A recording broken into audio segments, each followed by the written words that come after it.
వెనకటి వాళ్ళు మా నాయనమ్మ ఎలా చేసేదో నేను ఇప్పుడు అలాగే చేస్తాను. చూడండి ఎంత బాగుంటాయో. ఫస్ట్ ఇదిగో చాప్డ్ ఆనియన్స్,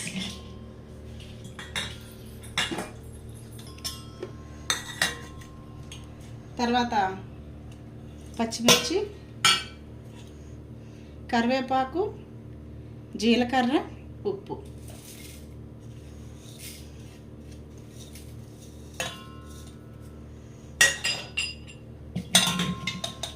దంచి పెట్టుకున్న అల్లం.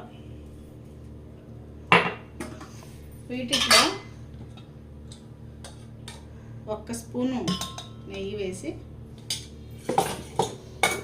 ఒకసారి చూడండి ఎలా కలుపుతున్నాను.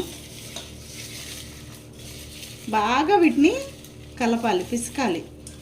దేనికి అది ఉల్లిపాయలు విడిపోవాలి.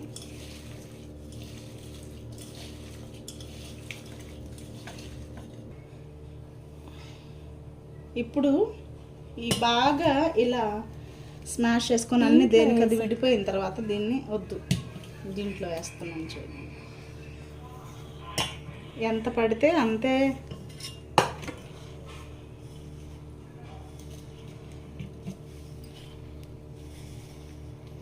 అంటే ఈ ఉల్లిపాయల మనం పిసికితే బాగా తేమ వచ్చింది కదా, ఈ తేమకి ఎంత అయితే పడుతుందో అంతే ఉల్లిపాయలు.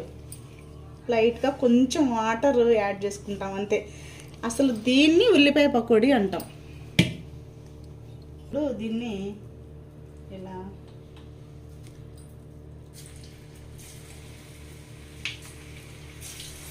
చూడు ఎలా వేస్తున్నాను. అంత ఉల్లిపాయలుగానే ఉంటుంది.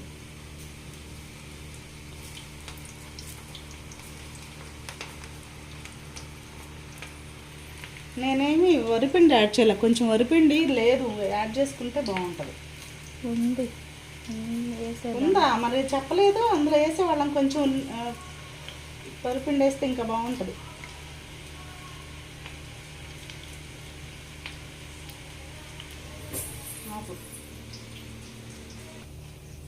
ఇదిగోండి కరకరలాడే ఉల్లిపాయ పకోడీ రెడీ.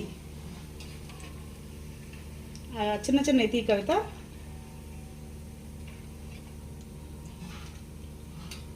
సరే నేను తీస్తాలే, కానీ వేడివేడిగా మామయ్యకి పెట్టిరాపో. బాగున్నాయి. ఇదిగో చూడు, ఆయిల్ లాక్కుండా క్రిస్పీగా టేస్టీగా ఎంత బాగున్నాయి. మా ఆయన అడుగు ఎలా ఉందో.